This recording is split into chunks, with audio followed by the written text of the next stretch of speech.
All right, we are back with another Growth Labs session, and we're excited to have Jack and Jen host another session on Facebook ads. So, Jen and Jack, what are you guys planning on covering today? Yeah, so today we're going to go into setting up your first ad, understanding the ads manager, because there's a lot of different things to look at in there. Facebook is updating it constantly, so I want to walk you through that, make sure you guys all understand what's going on in there. We're going to talk a little bit about customer journeys and resonating your marketing messages with your customers. And then we're going to go over some ad examples. And at the end, I want you guys to get ready to post in links to your business or your Facebook ads, because we're planning on doing a bit of a working session where it's going to have live feedback from Jen and I as to how you can possibly improve your ads or how you would go about marketing your business with Facebook ads. So let me just get the screen share ready here so we can go through all of this. All right, sounds great. So buckle up, everyone, and sharpen your pencils. I will hop into the control room and let you guys take it from here. And feel free, everyone, to jump into the chat and give a shout out to your stores and make sure to get them ready for the end of the session so Jack and Jen can take a look at them and help you guys. All right, I'll let you take it from here. Thanks, Hans. So yeah, starting out, actually, it does really help when you add a little bit of information with your niche or your product or your brand, or drop your website link. Chuck that in the comments so we can kind of get a read as to what type of businesses we have in here, so we can try and tailor some of these examples. So drop some comments in there, whether it's your niche or your website link, and we'll get started through some of this. So the reason that we're talking about Facebook is because we've spent quite a lot of money on these platforms. Been running ads for sort of 8 or 9 years, spent over $150 million across Facebook and Google. So we've spent a lot of money there. So we've got a lot of learnings, made a lot of mistakes, and had a lot of wins. So we're going to share a bunch of that with you. Also featured on major publications and been a top poster on some of those about Facebook ads and attribution and all that sort of stuff, speaking at events and all sorts of things. So yeah, really this is just a sort of beginner intro to how to get started with your Facebook ads. And let me just get this covered. So this is a brief little outline. So we did go over it, but to recap for some of those guys who dropped in a little bit later, we really want to understand the customer as the number one starting point before you even start making ads, because you want to really understand your customer and your journey and your marketing levers before you even write an ad or publish an ad. Because if you don't know this stuff prior to creating your ad, you're probably not going to write an ad that's going to resonate with the people that you want to actually get to come to your store and make your purchases. So we're going to briefly go over that, and then we're going to go over into how to actually set up your first ad, how to do it in Shopify, how to do it in Ads Manager.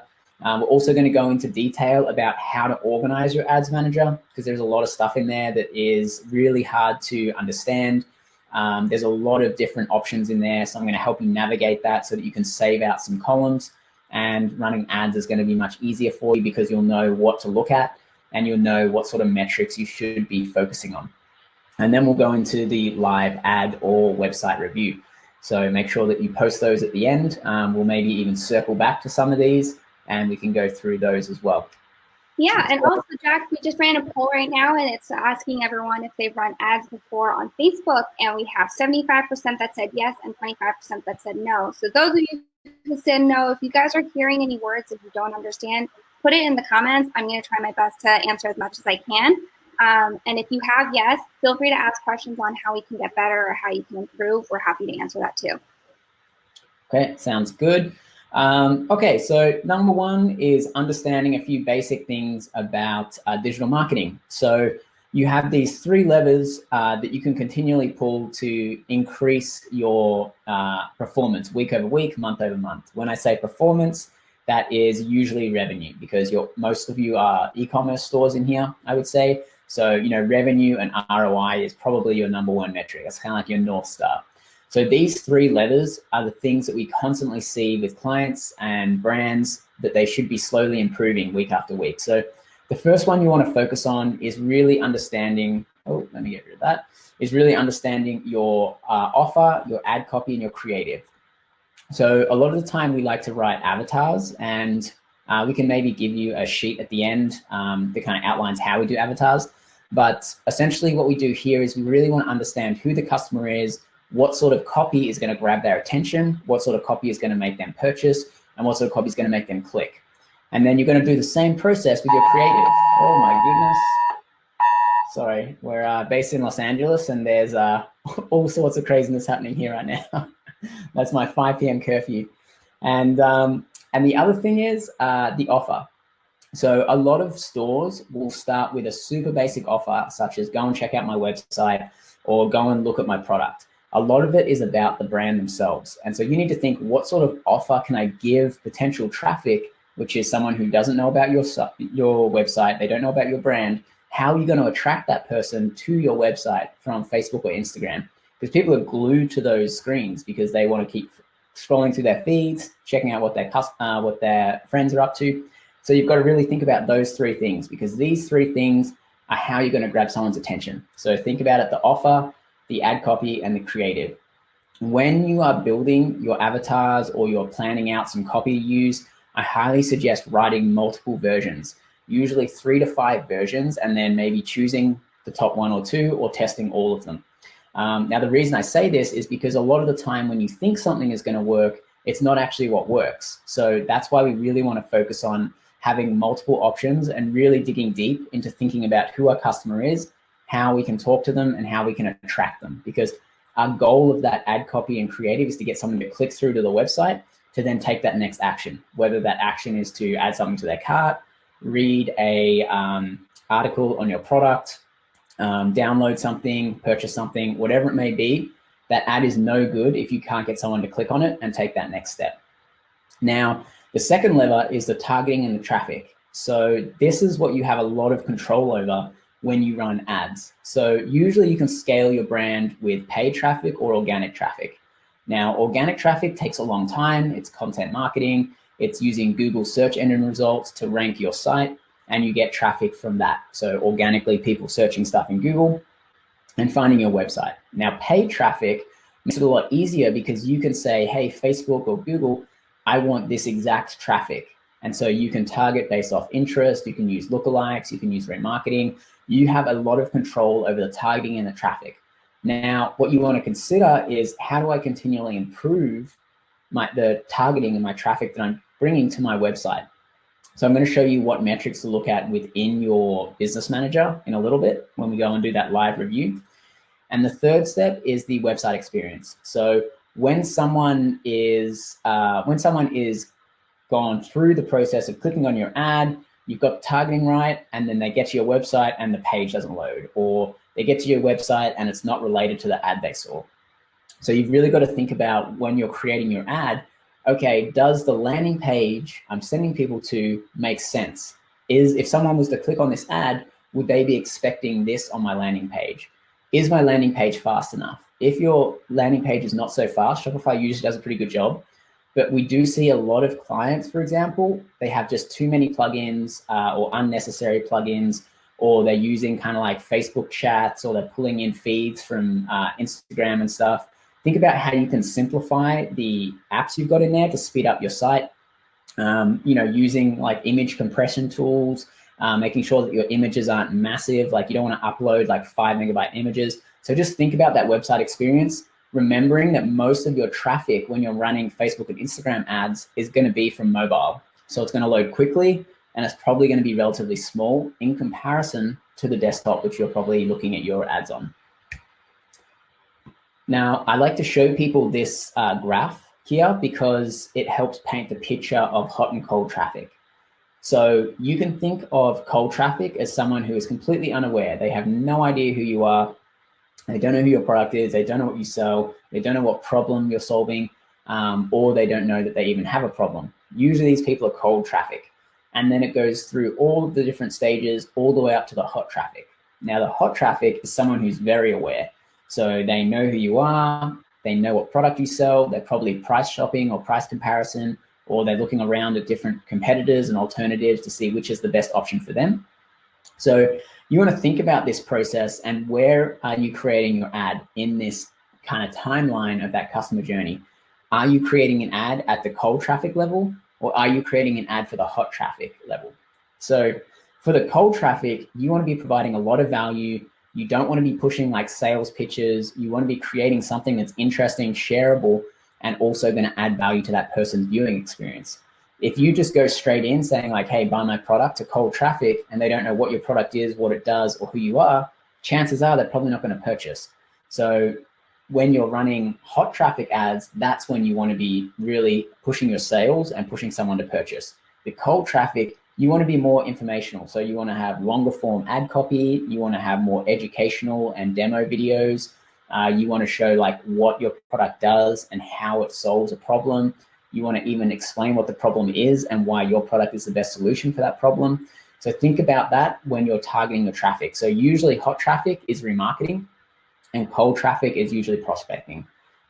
So when we go and create our ads, we want to think about that. And the example is going to explain a little bit more about this as to what type of ads you should use in the cold traffic and what type of ads you should use in the hot traffic. And one thing I'd like to mention too is, I don't know if people really know how important this is. It's so important. Like if you're going to put a 10% off right at the cold traffic, that's really hard to get back because they're going to expect that every single time. But in the cold traffic, you're really just getting them to know your brand. And once they're warm, like that's when you hit them with the deal. That's when you hit them with remarketing. And so it's just really important to know that difference. Okay.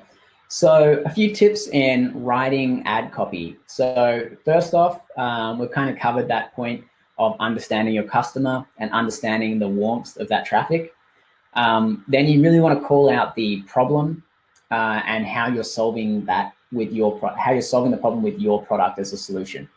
So in this example, this is an alkaline water company. It's calling out all of the solutions to drinking alkaline water. This is probably focused more towards hot traffic because you can see it's very product focused. It's got a deal in there. It's got multiple links back to the site. It's asking people to take that final step of making that conversion.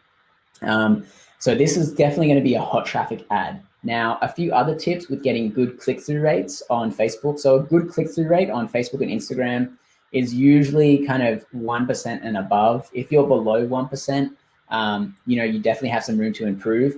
And again, this is definitely specific on your industry because it will depend on how competitive that traffic is. Another thing that we see works really, really well is using emojis. So emojis are a great way to segment up big chunks of text. You can see here, this is quite a lot of text, but it's easily read when you use these emojis to separate it all out. Call out some of the pain points, call out some of the problems that people might be having. So for example, delivery is a big one for this. A lot we've found from all the customers that delivery was a big reason why people purchase from them and not competitors. So think about your competitive edge. How can you include that in your ad copy? And use scarcity if you can. So scarcity is a great way to get someone to take action. So if you're saying that you've got a limited time deal, you've only got a certain amount of product left, you're looking to only run the deal till this end date, you can add a bunch of options in there to try and get people to take action more quickly. So this works really well when you have holidays. Like for a recent one, there was a lot of sales going on around Memorial Day. So that's a great reason to add some scarcity because that you can only get that discount or that offer for a certain amount of days. Again, this is where your offer comes into play, and your offer is really important because some people will go and offer, some people will be open to spending more money if the offer is good, rather than just spending the basic amount of money if the offer is bad. So think about the offer that you're creating as well. All right. So a few tips when you want to actually go and create an ad and how you should structure your ad copy. Now, if you're not a great copywriter or if you haven't created a lot of ads in the past, what you can do is you can use testimonials or you can use places that you've been featured. They're already writing the copy for you. It's a great use of validation that someone else has endorsed your product, and it's not too hard for you to execute on because you don't have to come up with any sales copy. You don't have to spend hours tweaking what you want to say and what you don't want to say. So that's a small little hack to easily write some copy that's going to make a big impact on the readers, because it's someone else saying like, hey, your product is awesome. And people are 8 to 10 times more likely to believe someone else's recommendation over a brand's own recommendation.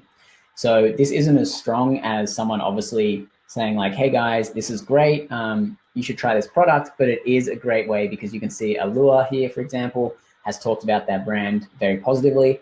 And then we've got a bunch of user testimonials here. So this is a great way that you can actually create ads without having to be a really good ad copywriter yourself or create stunning videos, because all of these are just filmed, on their phone or their self-portrait mode. So that's an easy way to create a good ad. And so a few little takeaway tips for ad copy, using customer reviews, testimonials, or places you're being featured. Take comments from your posts. So if people have really nice comments on some of your organic posts or your other ads, look at those comments and see what people like about your product. That will help you write copy. Using user-generated content is great. So if people are organically posting about your brand, see what they're saying and if there's anything that you can use from their posts in your ad copy. When it comes to reading, make sure that the headline or the first sentence is going to hook them and get them interested, because if they don't get hooked straight away, then they're obviously going to keep scrolling, because it's very easy to do on social. A lot of the time we find that keeping it simple works best. Don't try and overcomplicate anything. Don't try and get too clever with explaining why your product is better. Just focus on the customer, focus on the problem at hand and the solution. Don't try and get too nitty gritty into all of the specific features of your product. Think about more of the benefits that are going to be handed over to that person or customer once they make that purchase. So it's like, okay, if you make this purchase, what's the benefit to me? Rather than like, hey, my product has all these features. So think about a feature and a benefit separately. A really good exercise is to write down all of your features on one side of a chart and then match a benefit to every single one of your features. And that way you'll easily be able to tell what the difference between a benefit and a feature is, and you'll know what you should be saying instead of the feature. Yeah, and also to touch on this, and if you guys were here from last time, I'm sorry if I'm repeating myself, but one thing that we really, really focus on is customer testimonials. Like Jack said, it's really important, but essentially you're letting the customer write the ad for you. The way they use it, the way they've benefited from it, it's helped them because of, that's your gold. That's easy. That's easy content for you guys when they start reviewing it, and you can just use that as your ad copy because that's their hook. So trust them to how they explain it and how they use it and their benefits. So use that in your ad copy. It definitely helps. Yeah, great tips there. Next is ad creative. So I would say the creative is more important than the copy, just because it takes up more real estate in the feed. It's much more engaging when people are scrolling, and you can also get away with putting a lot more information in video and image than you can in text, because Facebook and Instagram do cut off a lot of the text. So really focus on your creative, then your copy. We get the best results from running video. So video is great because you have a lot of information that you can send to your user very quickly within the first kind of like 15 seconds. And it doesn't take much on their end to consume that content, whereas reading is a bit bigger ask. So with video, thinking about your ratios. So, if you're on mobile and if you're using stories, thinking about portrait size creative is really good. So if you're in apparel or fashion, portrait and stories works really well. If you are in an older demographic, usually 35 plus, you want to stick with kind of like mobile and desktop news feeds because they don't. The older demographics don't use stories as much. If you're in a younger demographic, you can use stories more. So again, thinking about who your customer is and how you can position your ads to best capture that person's attention and get them to take action, whether that's a click or a purchase. In terms of length, usually we create multiple versions. So 15 second, 30 second, 60 second. 15 second, usually shorter is recommended. But what we do see a lot of people doing is, they put their logo and they put a bunch of boring stuff at the start of their video. Go straight to the hook as soon as your video starts, because you want to be able to capture that person's attention in the first 3 seconds. Otherwise, they're going to just keep scrolling. So don't waste your time putting a logo at the start and letting that run for 3 seconds, because that's not about them. Remember, you want to make all of your ads about the consumer, about the customer. What is the benefit to them? Why should they watch your video? Why should they click your ad? Think about all of it to them, because we see so many advertisers just focusing about themselves. They're talking about their own brand. They're talking about, why their product's awesome. They're talking about, everything is to do with the brand. It's not to do with the customer. You've got to think about, how can I make this valuable to my customer to watch? A few other tips with video, adding call to action to the end. Also, I highly suggest when you create ad sets, creating video and image ads within an ad set so that you can make the most of all the placements that Facebook and Instagram have to offer. Using the auto placements is a great way to start because you can just kind of look at everything first and then you can look at breakdowns afterwards. It's a little bit more advanced, but I would highly suggest starting with the automatic placement. Square is just the most common aspect ratio, just because it works on so many of the platforms. So it looks good on Facebook and Instagram. In terms of stories, usually when that portrait mode size is there, you want to separate out your stories from everything else. So I would start with the news feed and the square stuff, and then as you get a little bit more advanced, start doing the stories and the portrait size stuff. We also have a bunch of examples. At the end, you can let me know to shoot me an email if you want these slides, or we'll probably email them out as well. But all the links will be in here so that you can actually go and click through. We have like an ad library that you can take a look at and see everything that's going on there. So this section, we're going to actually jump into the ads manager. So let me just zoom in a little bit, because last time we had some issues here. Okay, so a few things here. Actually, first off, I'm going to show you this section here, because I want to show you the ads manager before I start building the ad so that you kind of understand what we're looking at.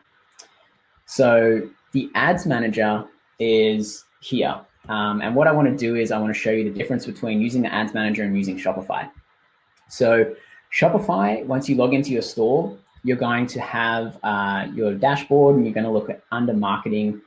You're going to go to overview, and you're going to want to set up your campaign. Now you need to make sure that you have your Facebook as a sales channel set up first. If it's not set up, they're going to ask you to do it anyway.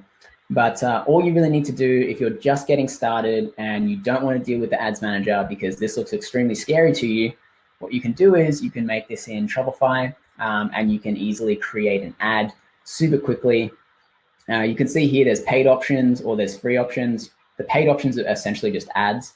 And so what you want to do is, I would highly suggest, if you're just starting out, using a Facebook dynamic retargeting ad. And what you can do here is you can add a name. It will pull in your product images, and you can add a description here. Now, one reason to just take a look at this before you launch it is you can see here that this store is not designed very well for this automatic ads to be pulled in.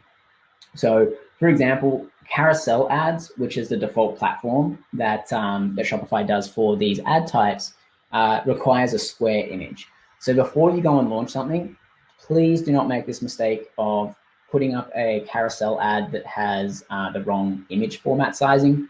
But you can easily create ads in here. So if you're just getting started and you're looking to make a store, think about possibly using square images for your products, because that will crop more nicely into your ads if you're using this automatic system. If you want more customizability and you want more control over your ads, then we'll show you how to do that in the ads manager in a second. But this is super easy. You set your dates, your budgets, and you're adding some ad text here. So if you want to get something up and running super quick within like 5 minutes, you can do it straight from your Shopify store.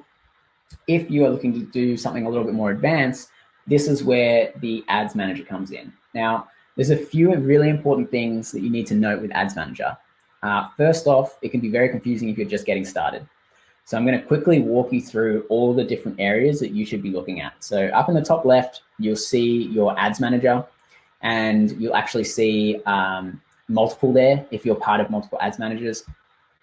The overview tab is really good for just looking at your trend. So are you trending up? Are you trending down? So first off, the ones that we look at, we want to look at ROAS. So you can search for trends here. And so we can look at ROAS over time. We can look at spend over if time. anyone doesn't know what ROAS stands for, it's return on ad spend. So just to put that one in there. Sorry. Yep, no, definitely call me up on any acronyms that I'm using. So this is a really good tab if you just want a screenshot of like how you're doing over time and how you're trending. The next tab is going to be campaigns. Now, campaigns is kind of like the top level. That's where you control your spends. That's where you set kind of like, your campaign type. I'm going to go over campaign types in 1 second. And then you're going to have your ad set level and your ad level. So each level has different priorities. So the top level, which is campaigns, its priority is to make sure that you're using the correct campaign type and you've got the right budget. The ad set level is to make sure that you have control over the targeting. And then the ad level is to do with what type of content is in your ad. So remember back to our triangle. So this closely relates to our triangle. So the ad set is the targeting and the ad level is the copy, creative, and offer. So those two things you can adjust and control at each of these levels. Now, the next thing that you're going to want to look at is the date range. Some really cool stuff you can do with date ranges and looking at comparisons. So you can look at how you did this week compared to last week, or how you did this 30 days and the last 30 days. When you're looking at your ads, I highly suggest not to look like daily. Looking at your results daily, one, will give you a panic attack, and two, it's not a great idea to jump to really short conclusions. So what we really like to do when we're analyzing accounts, we look at the lifetime, the 30-day, the 14, and the 7. You don't necessarily want to be looking, like every hour at your ads, because then you're going to make a lot of edits. And the more edits you make, the more you're going to mess up your campaign. There's a much more technical way of saying that, but I'm not going to get into it right now. And it's about to do with like the learning phase and all that sort of stuff. But we'll jump over that, and you can follow up with more in-depth questions if that's where you're at, or you can look at one of the more advanced sessions that we're going to do, and we can go into the learning stages and all that sort of stuff. Now, once you've looked at the dates, you kind of like know all your tabs, you know your dates. The next is your columns. Now, it's really important to set up the correct columns, because if you do not set up the correct columns, you don't know what you're looking at and you're not measuring the right things. So I'm going to talk quickly about which columns you should be setting up. So when you want to go set up your columns, there's a few things you need to note in here. So one, there are a lot of columns, huge amounts. Two, you can actually preset and save your columns. So I'm going to give you the sheet of which columns we look at, and so that you can just replicate that. But I highly suggest that you set up these columns. I'm going to go back to here because we're kind of finished with that section until you get to building the ad. These are the columns you're going to want to add. So if you're an e-commerce store, you want to be looking at things like how much you've spent. You want to look at how many purchases you've got, what your ROAS, return on ad spend is, what your CPAs are, so cost per acquisition, and cost per acquisition will be on a purchase and a cart. You're going to want to look at your link clicks. Now, the reason I say link clicks is because Facebook will also show you clicks.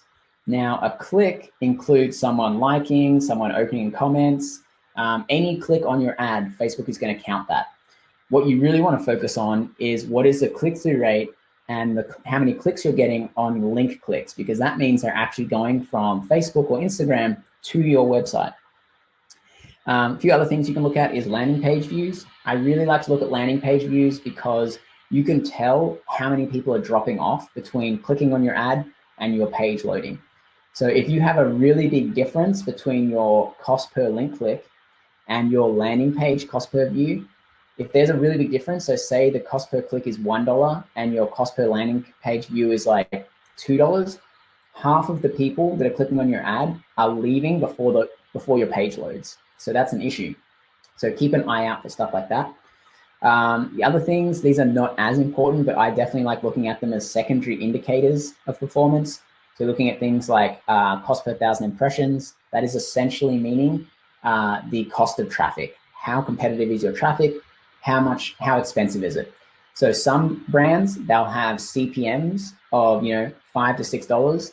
Other brands will have CPMs of like, $15 to $20. Now this will highly depend on your niche and how competitive that traffic is. We also look at a few engagement factors like post shares and saves and all that sort of stuff. So either screenshot that or get the slides off me so you can set up your columns. I usually save them out as well so I can easily load those columns every single time. Now, this is an ad account that I want to show you because there's a few columns that you're going to really want to focus on. Now, this has enough data so that we can kind of get a little bit more of an understanding of averages. But what you want to do is you want to take a look at your averages. So this is on the entire account level. So if you're going to be improving your account week after week, you want to look at your average, and then you want to be like, okay, which are overperforming and which are underperforming. So a good way to look at your ad account is to be like, okay, what is my average? And then looking at all your campaigns and being like, okay, these ones are all above average, these ones are below average. Okay, I need to focus on improving these ones below my average, because you want to continually be improving your averages. Now, you can look at your averages for your cost per click, your click-through rate, your cost per add to cart, your cost per purchase, and your ROAS. So those are the ones that you've got averages for, that you want to continually be improving those averages. Now, there's a lot of other factors that go into this, but this little line down here is going to show on every single tab. So for example, if you've launched your ads and you don't know which one is performing well or it's not performing well, look at your account averages, look at your ad set averages, look at your ad averages, and you can get an idea as to if an ad is doing well, or if you should stop spending money on that ad, or if it's it's not good compared to your account average. Because if it's too far above your account average, that means it's probably not a good ad, or the targeting is not good. So there's no point continue spending money on that. So, okay, next section, we're going to actually go and build a live ad. Now, MicroPuzzles, awesome brand that let us do this. So what we're going to do is we're going to set up the ad in the ads manager. We're going to run this. So you're going to see how we would do it. And then we're probably going to run this for a little bit and then get some results and publish those results, whether it's in another session or we just post it in the group. Either one, we're definitely going to publish the results of this. So walking you through the understanding of how we created this ad. Now, I highly suggest you always use conversion campaigns, because it's not documented, but it's definitely being hinted by multiple account reps that Facebook buckets and categorizes people, which makes sense because you have 3 types of campaigns. You have conversion campaigns, traffic campaigns, and engagement campaigns. Now, Facebook has a lot of data. So what they do is they bucket people into those 3 segments. So Facebook will look at all the people who usually complete conversions, put those in the conversion campaigns. They'll look at all the people who usually click on things but don't convert, and then they'll look at all the people who engage with things but don't convert or click. So you want the guys who are actually getting conversions, because they're the ones that click away, they go and hit conversions. Conversions can be adding to cart, viewing content, making purchases, all that sort of stuff. So I highly encourage you to use conversion campaigns. Next up, you want to look at your ad type. So we're going to use a video in this. And the reason I chose a video for MicroPuzzles is because they had a great PR spot on a local news channel. And this is really good because it's not too salesy. It's third-party validation. So someone else is saying how good MicroPuzzles is. So it's not too self-promotional, and it creates a lot of credibility. A few other ways that we've improved our credibility is we've talked about other places we've been featured. We've talked about how many 5-star reviews we have. And you can see here that the content is actually in favor of someone else endorsing our brand. So think about how you can increase your credibility. If you're just getting started, this does take a little bit more time. And I'm pretty sure Hans has some other great training about how to get PR features and all that sort of stuff. But if you don't have PR features, you can do videos around how your product works, or user testimonials, or user demos, that sort of stuff. So giving away some free products for people to make video content for you. So this is great because it's not too self-promotional. It's someone who's actually got the product, showing how they would use it and how it's impacted their life. It's not kind of like a super professionally shot video. You definitely don't need professionally shot videos. User-generated content usually converts the best. Okay, so a few other things here. You can see we're using emojis. So as you read through this text, The bits with the emojis definitely stand out. Calling out what sort of benefits your brand might have over competitors. So for example, Micro Puzzles is made in the US, local in Los Angeles. That's a huge selling point when people are considering where their products are coming from. The other thing is the flexibility in designs, 25 plus designs, or customize your own. Now that's huge. Like personalization and customization is massive. It's a great benefit that you should pull out from your product offering. And a few of the other things are, we're going to take all of this and we're going to put this into Facebook. Are there any questions about any of that, Jen, before we jump in there? Yes, so we had one question for any thoughts on which event you should be using with a conversion campaign. This is from Marco. Yep. So I suggest starting with purchase. Facebook is going to recommend that you have 50 conversions a week. Now, that recommendation is for Facebook to fully optimize their algorithms to get you purchases. Now, obviously, if you're starting out, that's not really possible. So I would try purchase conversions first, because we've had stores that have been brand new and purchase conversions have worked straight away. Other brands, purchase conversions have not worked, and so we've had to optimize to initiate checkout, add to carts, or view contents. So again, you want to look at your averages. So looking at your averages, you can also do split tests, but that's a little bit more advanced. But looking at your averages, you can kind of see if something's going well or not. So if you're trying purchases and your average cost per click is really good, your click-through rate is really good, your ROAS is really good, keep using purchases. If it's not good and you're not getting anywhere, try initiate checkouts or something. And one more thing, I think a lot of people, so we're doing an industry poll right now, so a lot of are in fashion and a lot are in home goods and furniture. I think there's a big difference between averages on fashion and averages on furniture and understanding that funnel. Can you just go a little through how that would look, either hot and cold traffic or how to look at your averages or purchase conversions and stuff? Yes, so the general rule of thumb is that the more expensive a product is, the more touch points you're going to have. So if you're selling a $5,000 product, chances are someone's not going to buy that the first time they see your ad, because that's a big decision someone's making. Whereas if you're selling something for $5, your ad can be way more direct and people are probably going to purchase much faster because it's only $5. So think about your price point and is your ads aligned to that? And then look at your metrics. So for example, if you are selling a $5 product and you're getting a $1 cost per click, you're going to have to convert 1 in 5 people. So that's not really going to make sense. I really suggest that people have products that are at least $60 plus on running Facebook and Instagram, because you drastically increase your chances of having a positive ROI. So return on ad spend. If you're under that $60 threshold, what you're going to have to think about is how you can get your cost per click down and your cost per purchase down, because you're going to have a much higher conversion rate. Now, as I say that, more expensive stores usually have much lower conversion rates. So an average conversion rate for something selling a product in the 500 to 5,000 range is probably going to have a conversion rate around 1%. Now, someone selling a product under $100, their conversion rate usually see in like 4 to 5%. So if you're not in those ranges, definitely think about, okay, how can I improve my conversion rate before I even start running Facebook ads? Because if you're running Facebook ads to a website or a landing page that doesn't convert, you're just going to spend a bunch of money and it's all going to fall out of the bucket, or it's the holes in the bucket essentially leak all of your visitors out. So aim for kind of like a 2 to 3% conversion rate to start with if you're starting out. And then if you're finding that you're drastically above or below that, you can adjust accordingly. But yeah, that's a little bit about the amounts. Usually the cheaper the product, the cheaper the cost per click, apparel and all that sort of stuff.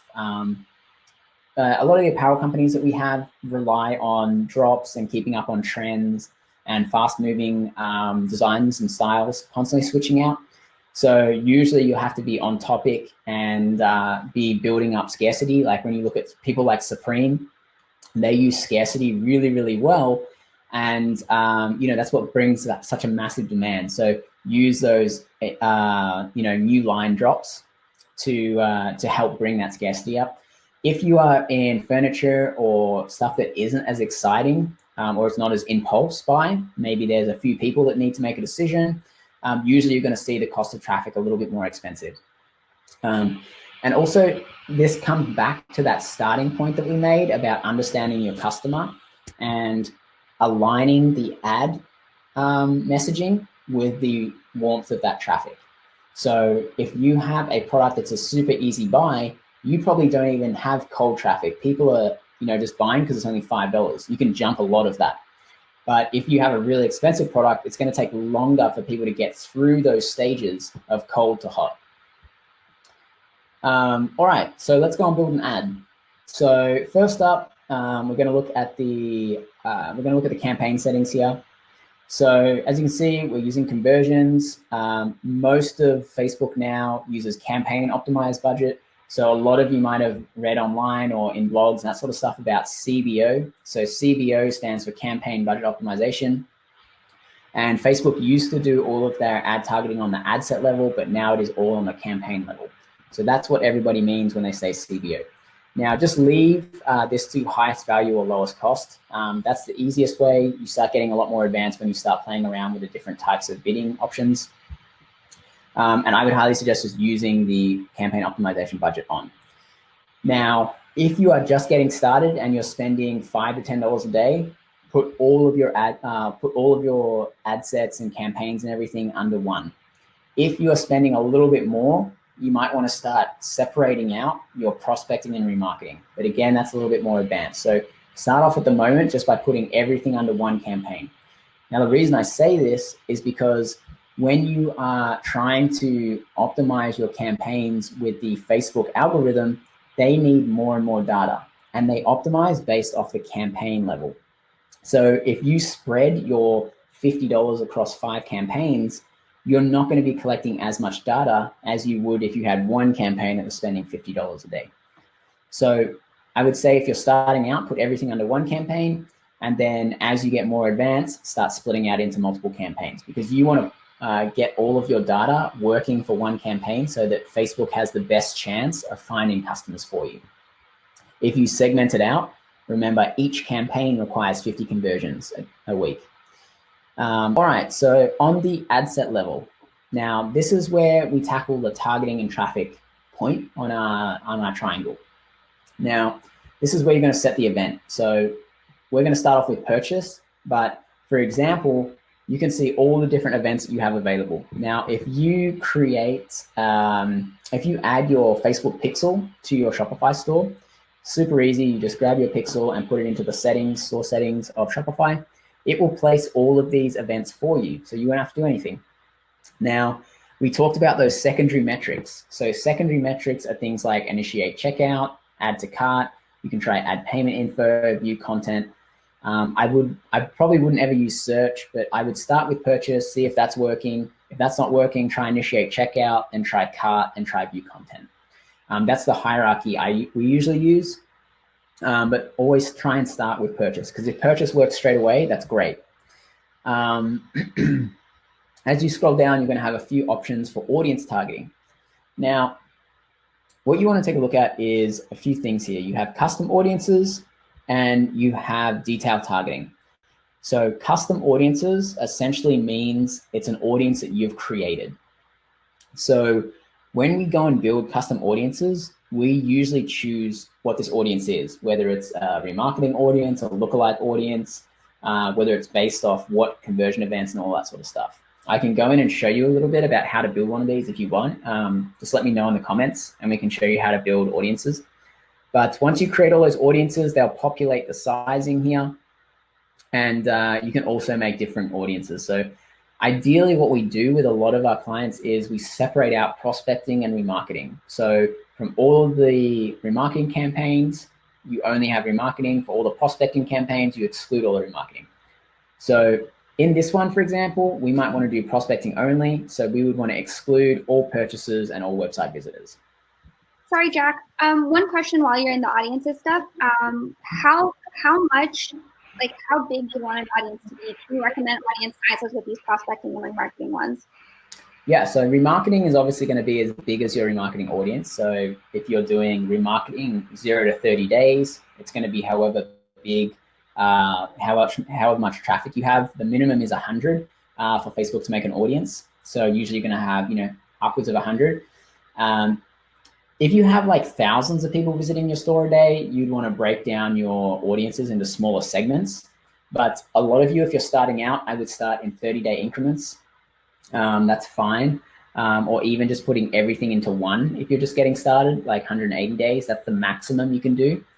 In terms of interest targeting, you really want to be around the kind of like 1 to 2 million range, because you don't want to be super targeted that you suffocate the targeting, because that's when the CPM gets really expensive.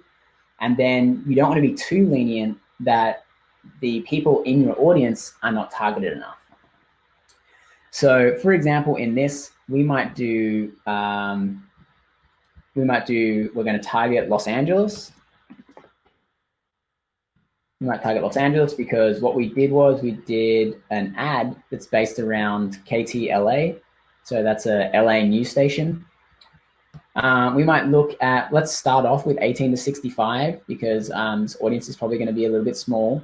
And then we're going to do puzzling. So you can also use the suggestions. I love using a suggestion because it comes up with a lot of stuff that I would never have thought of. And you can also see the sizing of these audiences just on the right there. So you can see jigsaw puzzle is pretty big. You can see puzzle hearts, puzzle adventures, a magic puzzle. So you can see the different audience sizes. And now don't be afraid to mix and match. So really think about, let's try to see what this is going to come back with. Puzzle, 12 million. It's probably a bit too big. But what you can do is, if something is really big, actually, let's use that as an example. If something is really big, what you can do is you can actually narrow that down. So you can click this narrow audience here. You can unclick this. You can click the narrow audience and you can narrow this down even further. So you could do puzzle and then jigsaw puzzles. So you could narrow that down a lot, and you see that's even probably too small. And the reason that jumped is because I removed the reach beyond my detailed targeting. So Facebook is automatically going to try and expand your audience based off the data that it's collecting, and it's going to put its algorithms to work. So if you want to get the exact audience, you need to untick the reach beyond your details, and you need to not add any custom audiences, because as soon as you add custom audiences, it starts to hide the audience size. That's a security issue that was brought up last year that made it super annoying for advertisers, but it's much better for safety wise. So in this scenario, we might actually think about, okay, let's maybe not do Los Angeles and let's actually target all of the United States because we want it to be a little bit bigger. Oh no, not United Kingdom. We want United States. Okay, now when we look at our audience, we have 3.5 million. Okay, so that's a little bit big. So what we can do is we can actually maybe drop this to, let's say, 25 and up, and let's maybe drop this to 55. So don't just guess these. What you can also do is you can also take information from your customers. You can look at audience insights, which is a tool that Facebook offers, and you can collect a lot of this information as you collect more data. The aim of the game with paid advertising is collecting data, because the more data you have, the better you can do targeting, the better copy you can write, the better creative you can make, the better copy you can use on your landing page, the better offers you can come up with.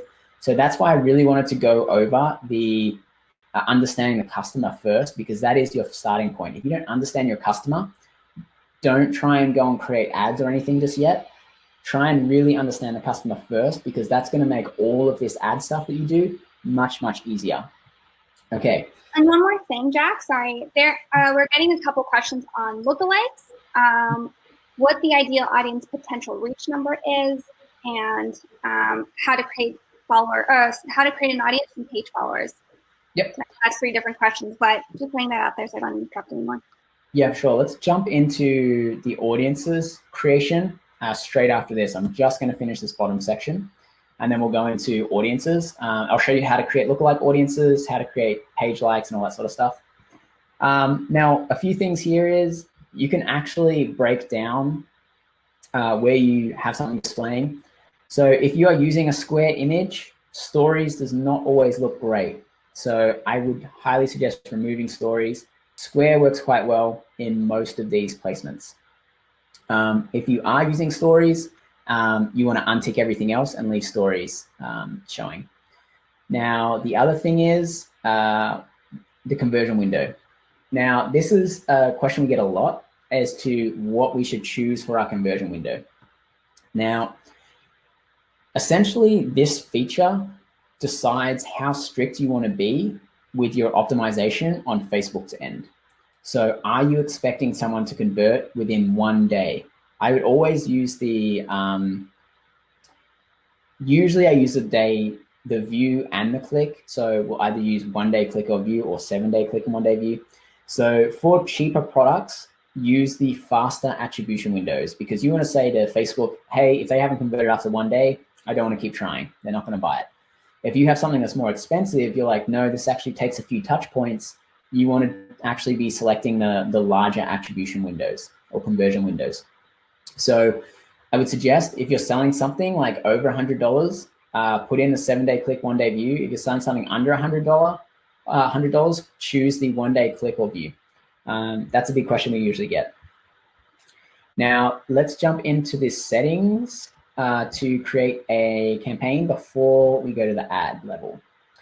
So Facebook's just changed this up a little bit, so you might not recognize it as well, but up in the top left, you have a little hamburger menu and you have all the different assets you have available. Now we're gonna go to audiences, but the other thing that you have down here, you have a lot of options here. And when I was talking about the finding the right ages and the right interests, you wanna use the audience insights. The audience insights are going to work for competitors or your own page if they are big enough. So let's do everybody on Facebook and United States, and let's do the interest of like Nike. Okay, so if you have really large competitors, or if you want to understand the ages and the page likes and all that sort of stuff, there is no data on Nike. That does not make any sense. Page views, connections. Oh, it's because we're looking at employees. So we do not want the employees one. Let's look at Nike Inc. Okay, so Nike Inc. is the interest. All right, so here is where you can get kind of a little bit of an understanding as to whether you should be targeting male or female. It will also show you the ages. Technically, there's a lot larger audience in general for younger people, just because there's more younger people on Facebook and Instagram. But yeah, definitely consider older demographics as well. But you can kind of get an understanding of, percentage of audience that is male or female, so which one you should target, and then also the ages that you should target. There's a bunch of job titles and all that sort of stuff. That's really specific to industries, if your product is related to work or not. The other section that you should definitely check out, I'm just covering this while we're on targeting before we go to the audiences. The other section you should definitely check out is look at your competitors' interests and what sort of affinities there are. So affinity essentially just means like, okay, everybody in this audience, there's a lot of overlap with these interests. So you don't want to look at something that's too high because it's usually too generic, but you do want to look at stuff that like, these brands might be brands that you might want to target. I need to hide this. And you can keep going down the list. And there's a lot of interest targets you can try here. And so if you use these audience insights plus the suggestions feature that I showed you, you can usually come up with some pretty good targeting options in there. Again, though, you need to understand that customer, and you really need to understand what they like, what they dislike, where they hang out, the brands they buy, the products they buy, all of those sorts of things. Okay, so jumping over to the ads manager here. So let's look at micro puzzles. So here you're going to have all your audiences listed out here and the sizes. Now, what you want to do is you want to either create a custom audience, which is based off a pixel event or a social engagement, or you want to create a lookalike audience. So a lookalike audience is an extrapolation of a seed audience. So that sounds complicated, but it's really not. What that means is you're saying, Facebook, from these purchases, I want you to go out and find 1% of America that looks most alike this group of people. So that group of people is your seed audience, and the lookalike is the similar people to that seed audience. And if you've looked into lookalikes a little bit, you have percentages. So you have 1% lookalike, 2%, 3%, all the way up to 10%. That's the maximum you can do. So let's start off with custom audiences first, because you're going to need to create that custom audience first to then create the lookalike audience based off that custom audience. Now you have a bunch of options here. Now you have website visitors, you have an upload option, so that's what a customer list is. You also, I know there was a question about Facebook page. You also can create audiences based off social engagements, whether it's events, Instagram, Facebook, videos, all that sort of stuff. Now, to create an audience based off your page visitors, what you want to look at is, what are we doing? We're doing micro puzzles. You want to find your micro puzzles and you want to choose what engagement you're going to make this audience on. Now, if you're just getting started, I highly suggest that you just create it off all engagements with the page. If you have a lot of engagements on your page, you might want to look at some of these smaller conversion types, because, for example, people who save a page or post, we find they are really, really engaged, high intent people. So if you have enough people, you might want to create audiences from that. I would avoid message pages because that's usually people who are looking for customer support or something like that. Visits your page is a good one, and engages with any of your page, post, or ad. Those are good ones as well. But if you're getting started, start with everything. Start with 30 days, so anybody who's engaged in the last 30 days. You can also create lifetime. So lifetime is 365 days for social engagements and 180 days for website engagements. So that's how you create, and then you just put in your name and you press create. So that's how you create a one based off your Facebook page.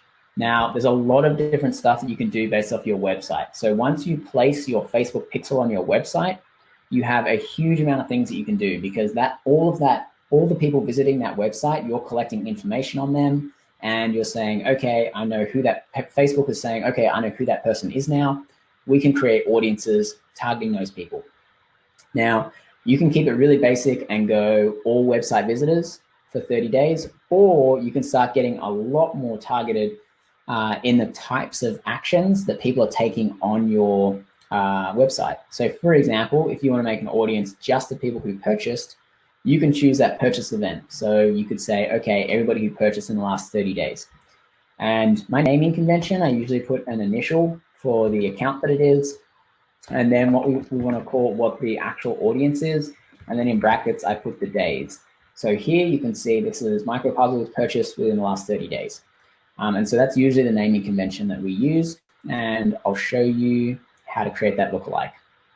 So now once you create that audience, it'll ask if you want to create that lookalike. Now if you say yes, this is the screen that you're going to get. So the lookalike source, we're going to use the one that we just created. No, we don't want to do that. So now for the sizing of this, I usually suggest around 300 to 500 people in your seed audience. Now, if you are just getting started, you might not have 500 people who have purchased in the last 30 days. So you might want to expand that to 130 days. Now, you can create these audiences with as minimum as 100 conversions. But I highly suggest that you try it, definitely test it, but we've seen the best results from usually when you start getting to like that 500 size. So sorry, Jack. Are all these audiences for one ad or multiple ads with the same ad?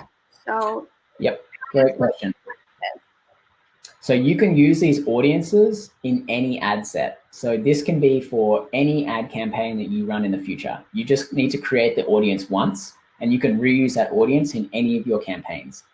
Now, remembering the tabs, the campaign level, the ad set level, the ad level, all of your audience and targeting is going to happen on the ad set level. So when we go to create our ad and we're editing the ad set level, under custom audiences is where all of these audiences are going to be saved. And you can use multiple audiences across multiple ad sets and campaigns, and you don't have to go and create this every time. I highly suggest that you just put aside an hour or something and just go and create all your audiences at once and just get it all out of the way. So coming back to the lookalike, so you want to choose your seed audience. So that's the purchase event. And then what you want to do is you want to choose the country. So we're advertising to the United States. And then we want to choose what percentage of the United States we want to find. Now, what I usually do is I choose this 6 and I create all of them at once. So it's going to create all of these new lookalike audiences. This is going to save you a lot of time, and it's going to make it much easier to create a lot of audiences at once. So that's how you create lookalikes, and you can create a lookalike on any custom audience.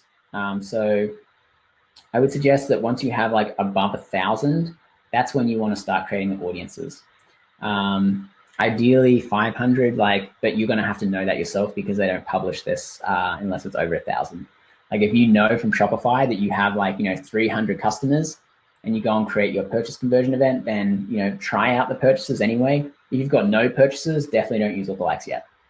Remember, the data is really important because that's what's going to help Facebook match those potential customers for you.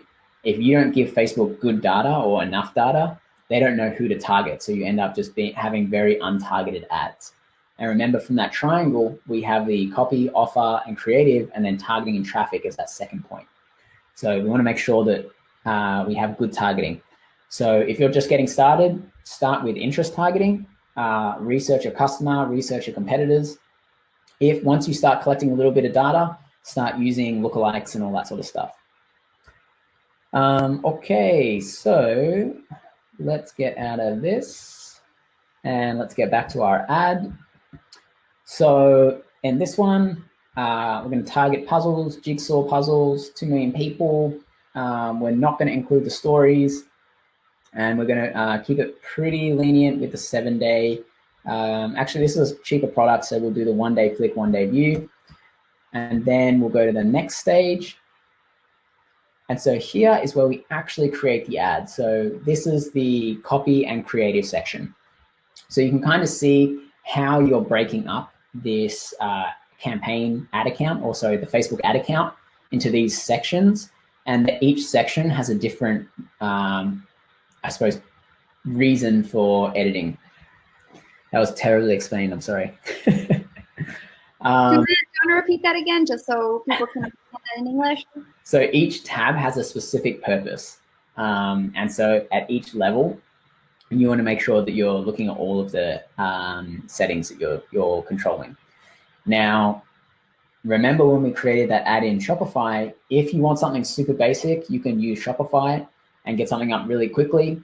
If you want all of these options and all this control, you can come and use something in the Ads Manager. Now, I do get a lot of questions about how to set up Ads Manager and everything, and the structure of Facebook Business Managers and all that sort of stuff.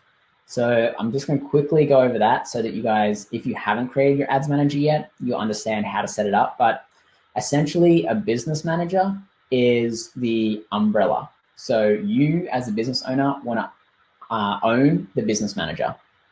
So if you look up business.facebook.com, it'll ask you to set up a business manager.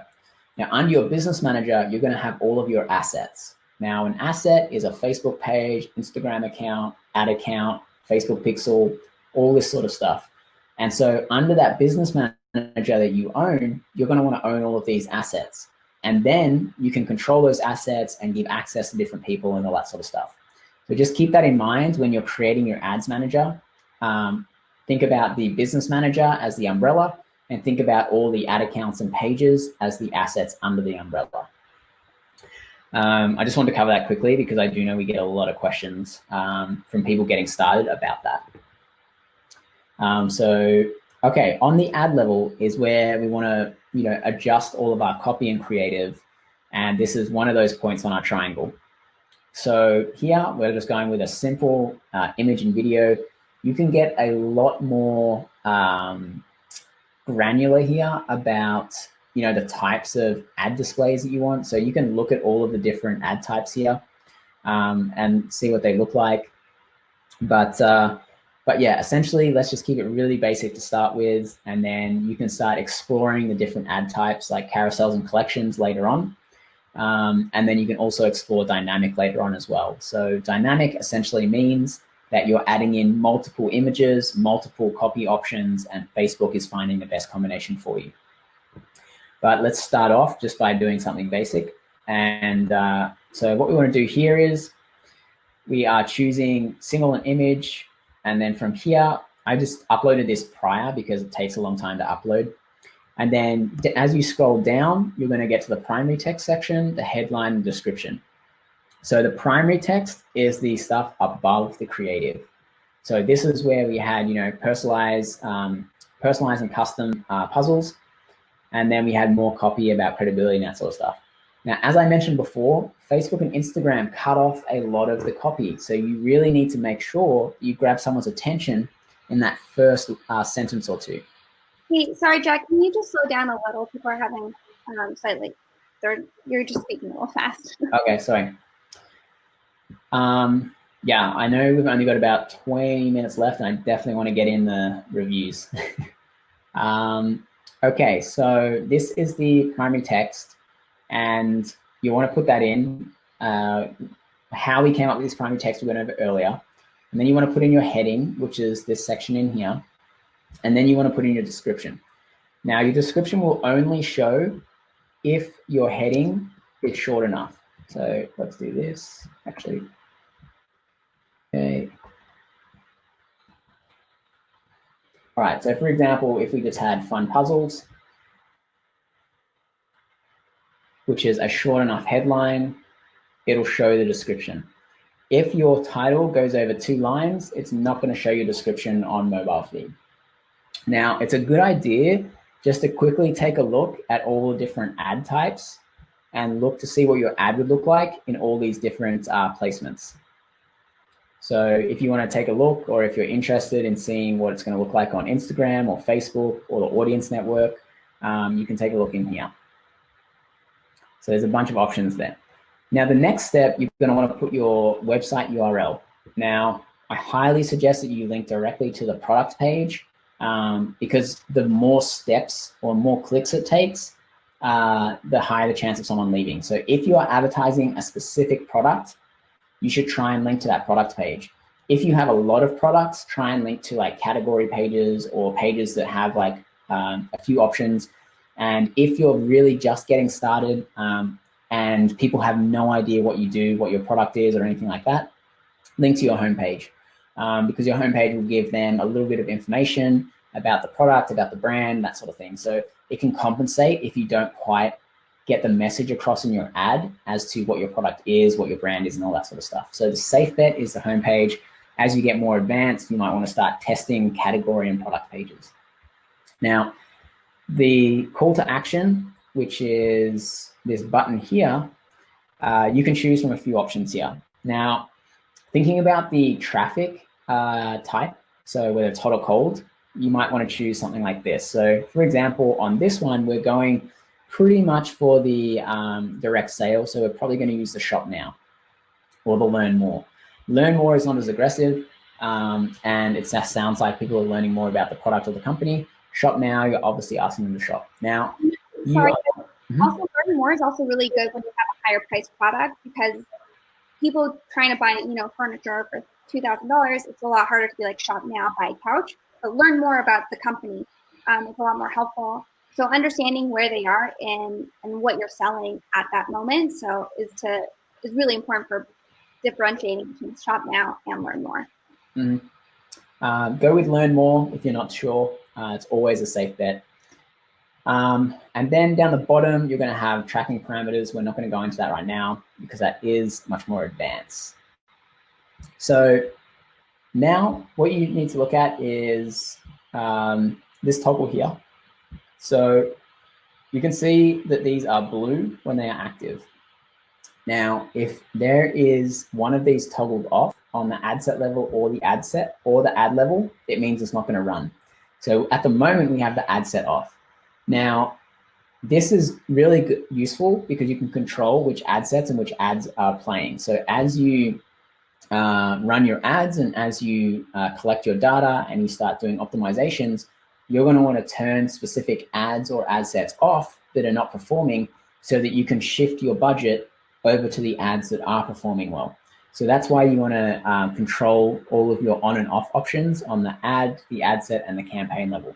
Now, when you're optimizing, you want to start at your ad level, then the ad set level, then the campaign level, because you might see on the top level after the first day or two, your campaign's maybe not looking so good, but on the ad level, you have maybe 2 or 3 ads that are doing really well, but you might have 2 or 3 that are doing really badly. So an easy way to get a lot of ads right now to test is we can duplicate this, let's say 2 times. And what we might want to do is we might want to test different creative, or we might want to test different copy. So this might just take a little while to duplicate, but you'll get the picture and understand why it's good to turn on and off ads that are performing well or not. So for example, we've copied that out. What we might want to do, we might want to change the image. So for example, you might want to choose an image instead of a video. So we might be like, okay, let's use this image. And then remember, I really suggest keeping your ads, ad names unique so that you can tell which one is which at first glance. You don't have to click into them all because it takes a long time. So that's an image. The other one's a video. So the other thing is, we might want to change this to image. And then we might keep this as a video, but we might change the copy a little bit. So let's make this ad number 3, and let's change the copy and make it shorter. So let's do fun micro puzzles, so that we can show the description as well. Because shipping time right now is really important. So we might also deliver it within 3 to 6 days. So make sure that we get all of that in. Okay, so that's an easy way to test a few different options there. And then as we get more people coming in and clicking on our ads, we can see which ones have a good click-through rate, which ones have a good add to cart or CPA for add to carts, which ones have a good ROAS, and we can turn the bad ones off and leave the good ones running. So that's how we create an ad. Is there any questions around creating those ads before we jump into the final kind of round out about to-do lists and also some key takeaways and then the live reviews? So we have a couple questions. If you're just getting started, how many ads should you try? How much should you spend, and how long should you run the ad for? So let's say, $200, $300 a month ad spend. This is also a very first-time strategy. Okay, so starting out, I usually suggest 3 to 5 ads per ad set so that you give Facebook a few options, because Facebook is going to split test all of your ads in that ad set, and it's going to choose to spend ideally on what they think is the best one. So run 3 to 5 ads per ad set. If you've got $300 a month, break that down, maybe do $10 a day, and really keep an eye on the performance on a weekly basis. So let it run for kind of like $50 to $100, and then look at the data and turn off the stuff that's not working, leave the stuff that is working running. And so, yeah, I would start with that if you've got $300 a month to spend on that. Again, make sure that you understand the customer first. Make sure you have your pixel installed, because you need to have your pixel installed on your website so that you can see all of the purchases coming through. So if I didn't have my pixel installed on this site, I wouldn't be able to see these purchases, and I wouldn't be able to see the ROI or the ROAS. So definitely make sure you set up the Facebook pixel before you start running ads. Awesome. And then do you expect prospecting campaigns to be profitable? So this is a highly debated topic. So what I suggest is you try and keep your ad account in the 2 to 4 range of ROAS. So if you are under a 2 ROAS, you need to optimize and improve the performance. If you're over a 4 ROAS, you should be scaling and spending more money on prospecting, because you can get super high ROAS on really small audiences, but you might still be capped at maybe only making $100 a week. Whereas if you're spending money on new customers, new acquisition, you're bringing in new people to your store, your ROAS might drop, but you might be making 500, 1,000 a week instead of 500. So I really suggest that you try and stay in that range, 2 to 4 ROAS. Again, this is going to heavily vary on product and industry. So this is a very general rule of thumb. Like some companies have 20 plus ROAS, and then some companies operate on like a 1.5 ROAS because they know that that's their break even. So I would say definitely don't go below break even. Break even is usually 1.3 to 1.5 ROAS. And so make sure you're definitely above that, and then try and keep the ROAS at 2 to 4. If you're above 4, you can probably spend more money. If you're below 2, you should definitely optimize. So in this account, for example, we should definitely be spending more. Yeah, and if I can jump into, I think Marco, you mentioned that you were, this question's from Marco, that you were in the retail industry. We've actually seen more possibility in prospecting because they know where that audience is. So the apparel company is actually really heavy on Instagram and Instagram stories, and that's super, super profitable for them in prospecting. So it's just understanding where they are, where you can be, and like Jack said, it all depends on the industry and how much you're spending and all that, but it can be very possible. Yeah, and just to actually answer that second half of the question, because I talked about more of the ad account ROAS, not the campaign ROAS, prospecting definitely has a lower ROAS usually. So usually you want to keep your prospecting just above break even so that you're not losing money, but you're bringing in a lot of traffic and new customers. And then you want to really get a higher ROAS on all your remarketing, because you need to think of it as a funnel. So you need to fill the top of the funnel so that the bottom of the funnel gets bigger. And so if you are constantly trying to hit really high ROAS on prospecting, you might be limiting yourself to not being able to scale your brand. So one of the biggest reasons why we see brands not being able to scale to hundreds or thousands of dollars a day in ad spend profitably is because they focus on trying to get their prospecting to convert at the same rate that their remarketing is converting at. But that's just not going to happen, because that's cold traffic and hot traffic. They're completely different people, and they're at completely different stages of that buying cycle. So your prospecting is definitely going to be lower than your remarketing. Now, my advice is definitely trying to keep it above break even, because you don't want to lose money on prospecting. But you definitely still want to invest in prospecting, because that traffic moves its way down the funnel and becomes the remarketing. And if you're, for example, keeping your remarketing budget the same, you're not really going to grow. You want to constantly be increasing the size of your remarketing audiences, increasing the spend of your remarketing audiences, so that you're making hundreds or thousands of dollars a day as opposed to tens or hundreds a day. Does that make sense? Hopefully. If not, add a comment and I can go into it a little bit more. But yeah, let's jump into some live reviews. So we have 10 more minutes here. I'm going to scroll. Do I need to scroll to the bottom or the top, Jen? The comments are at the top. Okay, so if you guys want to add in your store or your Facebook ad or page, and then I can give you some ideas as to how you should probably target or your customers, or what type of ads you should run. Be more than happy to give you some ideas, and we can go through some of those. It doesn't look like I can look at the ones at the start, otherwise I would have just taken those, but it looks like that it doesn't go that far back. All right, so we have our first one here. If I can copy it, it keeps moving. Okay, let's open up this one here. Okay, no home. All right, so furniture. I'm pretty sure this one is. Let's take a look. Bed, bath, living. Yep. Okay, so furniture is definitely a higher price product. This takes multiple touch points. So you're 100% going to want to break out your prospecting and remarketing, because chances are people are not going to buy the first time they visit your site. So break out your remarketing and prospecting by campaign, and really invest in the remarketing in terms of dynamic product ads. You want to have abandoned cart ads, and then you want to break down probably by category so that you can show relevant information or reviews based on your category that people are looking at.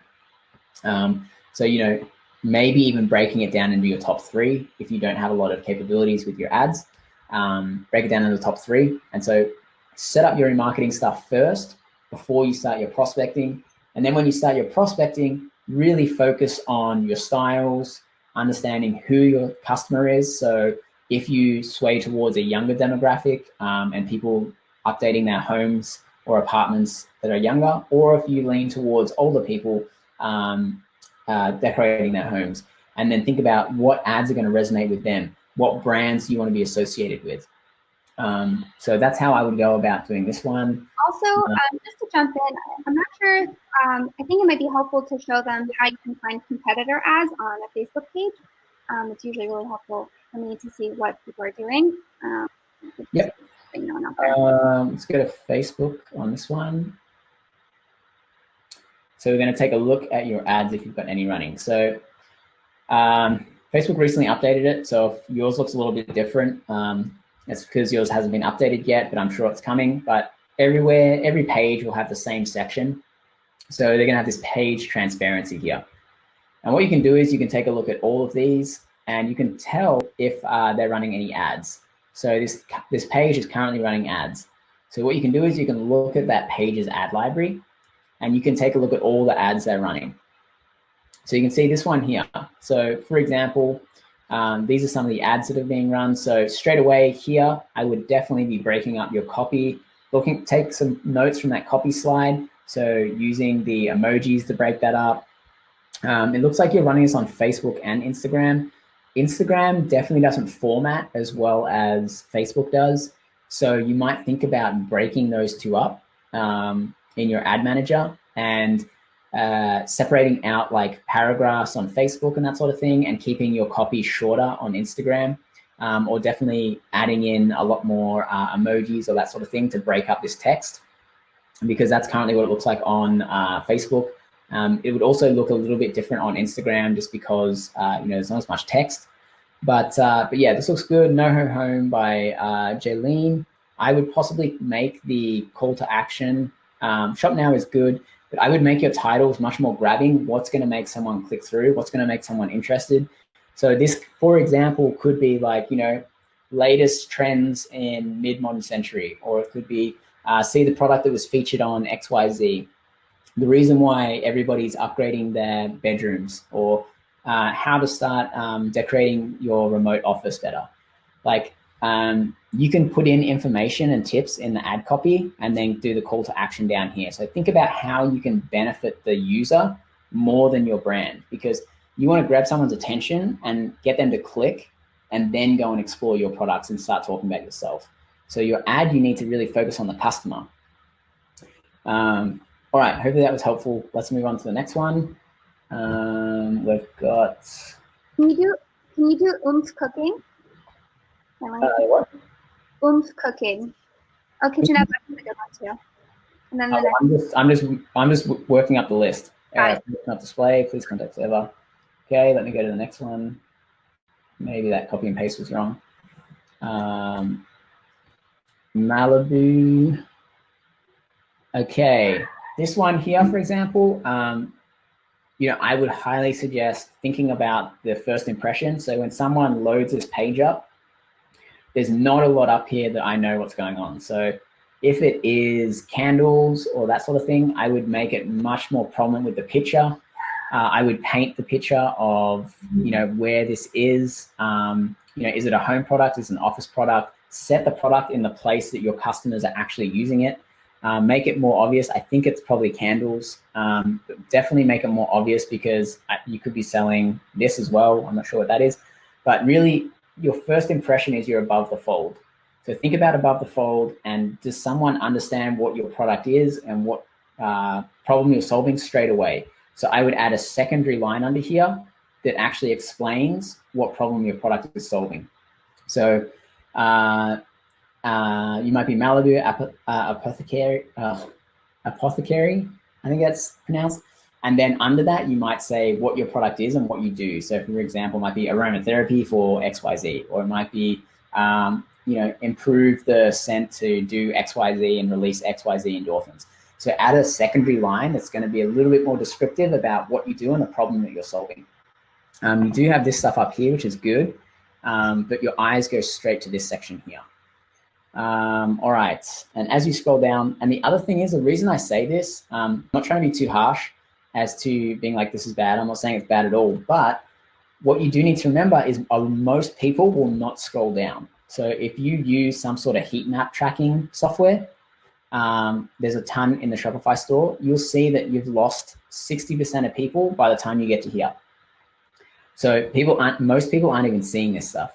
So you really need to make a great first impression and capture that person's attention straight away. Okay, so as you scroll down, who we are, this is good. These are great. I would even put this stuff even maybe above the fold. So have these under here, if possible, if you can make that design work. Who we are, like a lot of the time, this is not the first thing you want to put on your website, just because it's not about you, it's about them. So you might want to make this like, what we do or how we can help, that sort of stuff, and make it more about the customer rather than who you are. Another good thing is using testimonials, credibility, places you've been featured. Building that credibility and trust is very easy when someone else is talking about how good your brand is. All of this stuff is really good. These partners are great. Candles, these look really good. If possible, I would add a 6th one in here. Just a bit awkward with 5, but if you don't have 5, I would just keep it to 3. Definitely keep it even. This section's great.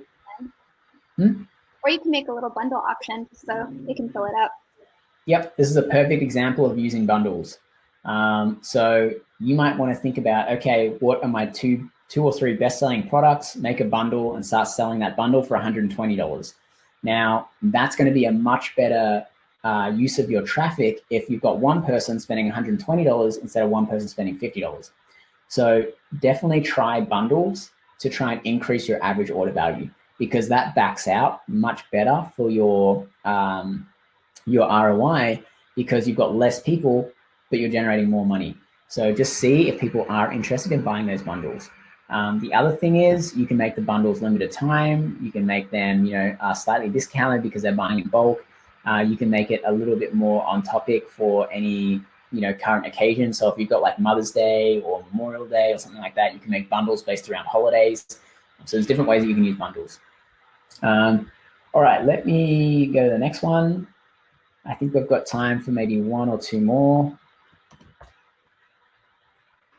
Okay, ponybaghats.com. Okay, the hat revolution is here. Okay, so this is good because you see exactly what the product is and what it does straight away. Now, what I would possibly do is, if you can make this a little bit bigger, I would also add a subheading here explaining a little bit more. So the hat revolution is here. Now, why? What do you do? It looks like, obviously, it's a hat for ponytails, but spell that out for them.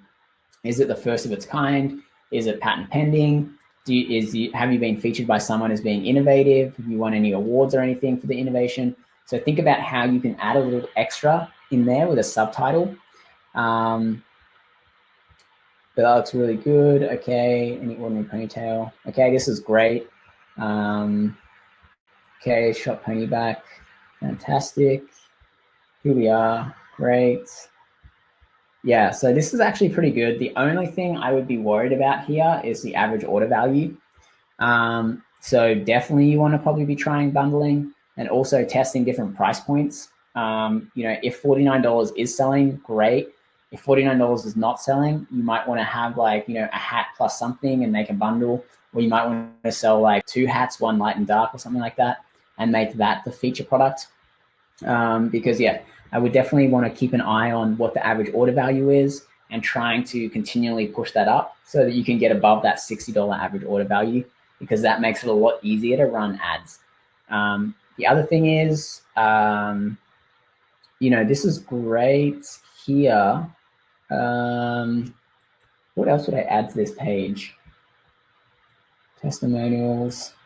You might want to say featured in and go over a few places you've been featured. An ordinary ponytail hat, behind the story.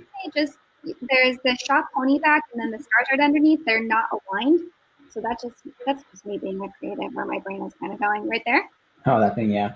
Yeah, and if you and a little more. We have options to edit that. Looks like that one has a review. The other thing I would do is I would definitely lean into influencers for this as well. Get them to create content for you. So give them free hats, get them to create content for you and use that content in your ads.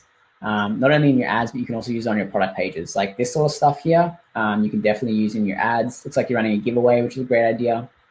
But yeah, you can probably get a lot of content from influencers. Also, you might want to give heavy discounts for people leaving reviews. At the moment, you don't have a huge amount of reviews on some of these, so maybe try and give some heavy discounts for reviews because that credibility is going to be really important when people are deciding to buy because it is an unknown, it looks like unknown brand.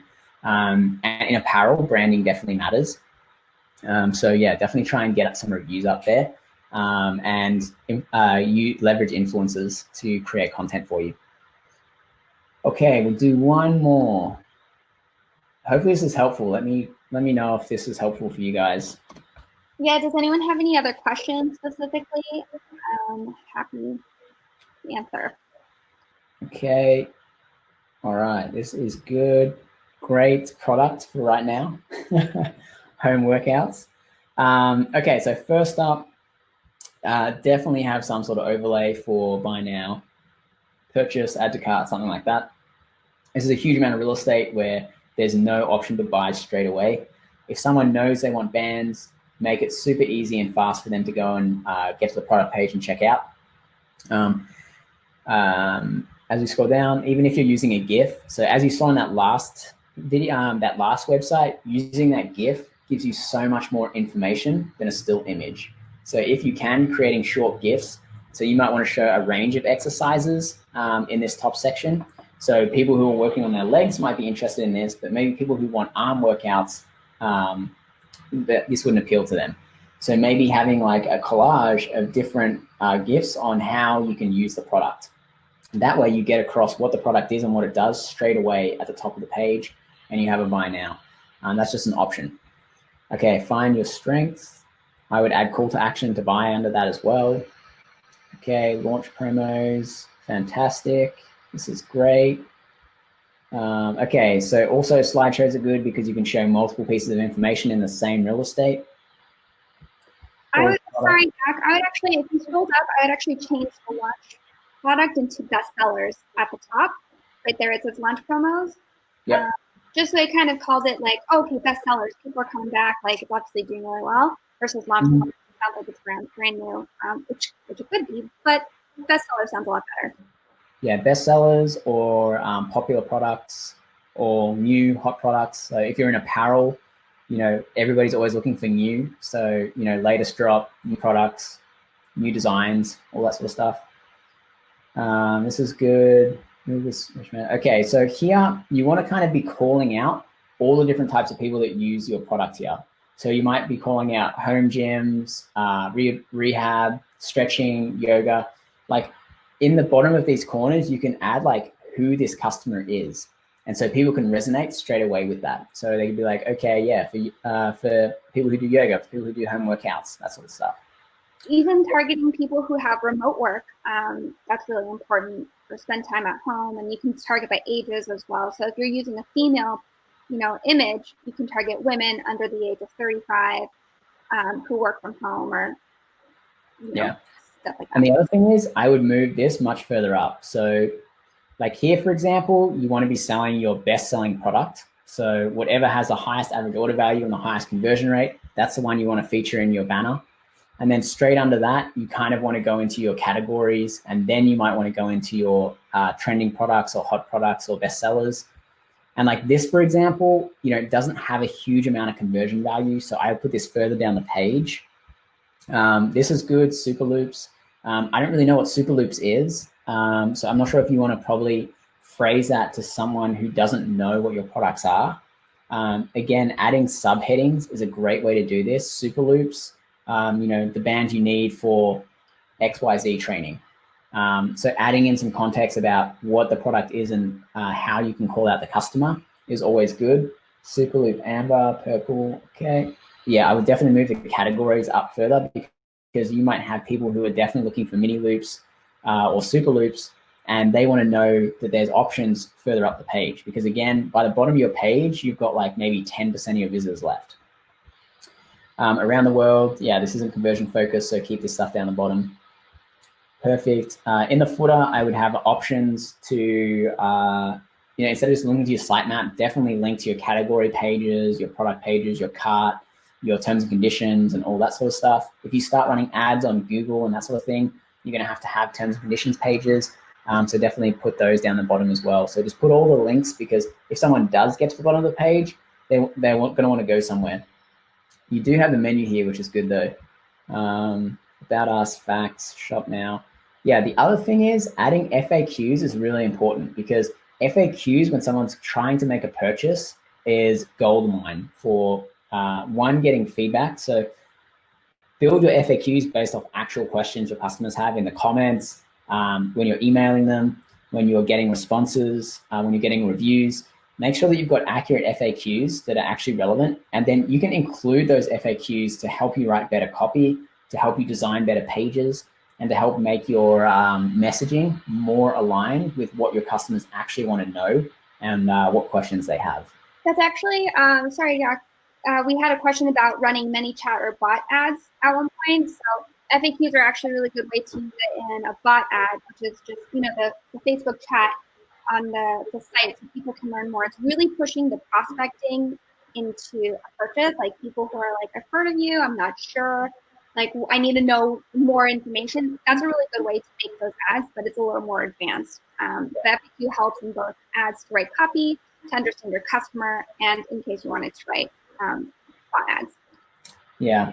Okay, guys, I know I've definitely run over. Hans is not going to be happy. But just to recap, keys for scaling: make sure you understand the copy, the offer, and the creative. Focus on those things. Set up your remarketing first. Make sure that you've got that foundation laid so that you can then start doing prospecting. If you're spending smaller budgets, put all your ad sets under one campaign just to get started with.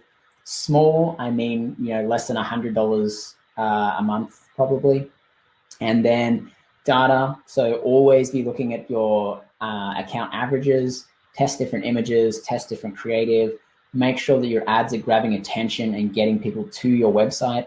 If your ads are boring and nobody's clicking on them, then you've got no chance of selling something to them because they're not even getting to your website. Creative, definitely test the options for video, image. We didn't quite go over dark posting, which is kind of like more of an advanced feature. We have some stuff that you can look at to do dark posting, because you might have read about it in articles, that sort of stuff. But you can also join the advanced session that we'll do, and we might go over that topic as well. So I've got a little to-do list for you. So if you get the slides, this will be easier to remember. We didn't get time to go over dark posting, so don't worry about number one. Definitely talk to your customers more. Segment your traffic into prospecting and remarketing. Use video. Video is great, or use GIFs on your website. You saw how that website was able to get across the messaging of what the hat does way faster than the furniture or the fitness. Optimize your website for mobile. Most of your traffic is probably going to be mobile. Yeah, keep testing, test, remarketing. Sorry, I'm trying to whiz through this because we definitely went over when I just checked the time. If you guys want the slides, if you guys want to get in touch with any follow-up questions, feel free to hit up the Shopify group. Feel free to shoot me an email. Feel free to ask Hans. I'm sure he'd be happy to answer some questions. And yeah, you can find me, jackpaxton.com. Top Growth Marketing is where Jen works. And yeah, let us know if you've got any questions. I know Jen's been dropping her email in the comments as well. So yeah, let us know if you've got any questions at all, or if there's anything that you guys need more information on, because we kind of just scratched the surface on a lot of this stuff, and there's a lot more that we can go over. So definitely join the advanced session. I think we're doing it in like 2 or 3 weeks. And we're going to run that ad that we made, and we're going to probably report on the results. So that'll be really fun, really interesting. So stick around for that. Whether we make a session about it or we post in the group, we'll let you know. But either way, we'd love to connect, and happy store creation and shopping. See you guys soon. Thank you. So nice